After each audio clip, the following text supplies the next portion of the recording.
In the heart of the Cold War, when the world was split in two, the United States and the Soviet Union weren't just racing for weapons. They were fighting for control over the human mind itself. And in this tense, charged atmosphere, a dark secret was born in 1954, one whose story would shake humanity for generations to come. Imagine a small, forgotten island in a remote corner of the ocean, a place so secret it was wiped from every map. On this island, an old rusted factory was transformed, almost overnight, into a research center for a clandestine operation known as Project Blue Mist. Leading this project was Dr. Eris Thorne, a man with cold, calculating eyes and a terrifying vision for humanity's future. He believed that all human suffering, every war, every tear, was rooted in one thing: emotion. His solution: erase it completely. He thought that by stripping away feelings, humanity could finally be free from pain, but the methods he used were more horrifying than even the darkest chapters of history. Project Blue Mist ran 3 distinct experiments, each one designed to break the human mind and body, turning subjects into little more than obedient machines. The first experiment was one of sensory deprivation. Prisoners were locked in rooms of absolute darkness and total silence. No light, no sound, not even the whisper of moving air. Days bled into weeks, and weeks into months. Cut off from the world, their minds began to collapse inward. The suffocating darkness and the sound of their own heartbeat became a relentless form of torture. Once they had lost all sense of self, a faint blue gas was released into the rooms. This was the blue mist.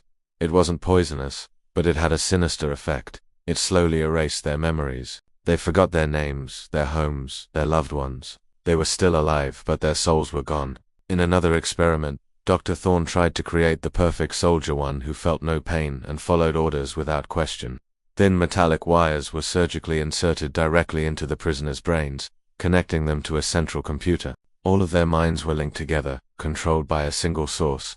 The concept was chillingly simple. When an order was given, they would hear only that command, with no room for independent thought or resistance. The procedure was brutal. Many died, but those who survived were left with empty, vacant eyes. They only moved when the machine allowed them to. But the most horrifying experiment of all involved sleep deprivation. Prisoners were kept awake for 30 days or more, tortured with electric shocks and deafening noises every time they drifted off. As the days stretched on, their minds fractured. They began seeing things that weren't there, hearing voices that no one else could hear. Madness consumed them. Once they were completely broken, a special drug was injected into their bodies. From that moment on, they became living corpses, walking, breathing beings with no humanity left inside. Deep within this forgotten island, far from the world's prying eyes, Project Blue Mist continued its cruel work. Day and night, the very limits of human morality were shattered. Dr. Thorne and his team genuinely believed they were working for the betterment of mankind, but in reality, they were paving its path to destruction. Then came a cold, stormy night in 1959. Violent waves crashed against the island as lightning tore through the sky. Inside the laboratories, work was at its peak, with no one aware that disaster was just moments away. A critical pipeline carrying the blue mist gas, weakened by years of rust and neglect, suddenly burst. With a deafening explosion, the blue fog flooded the entire facility. What started as a small leak quickly became an unstoppable cloud, engulfing the whole island. The scientists and researchers were the first to fall victim. Before their very eyes, their own memories began to fade. Their names, their families, their entire lives all vanished into the mist. The prisoners, already stripped of their humanity, became completely lifeless shells. An unnatural silence fell over the island, and then, breaking that silence, a deeply disturbing sound began to rise. Scientists, prisoners, and guards, everyone, all at once, began to cry. Not cries of pain or sadness, but a hollow, empty wail that echoed across the desolate landscape. Days later, when the storm had passed and all activity on the island had ceased, a rescue team was sent to investigate. The air was heavy, suffocating. Broken glass and scattered equipment littered the ground, and faint traces of the blue mist still lingered. Inside the facility, they found no one, not a single living person, no prisoners, no scientists, no guards.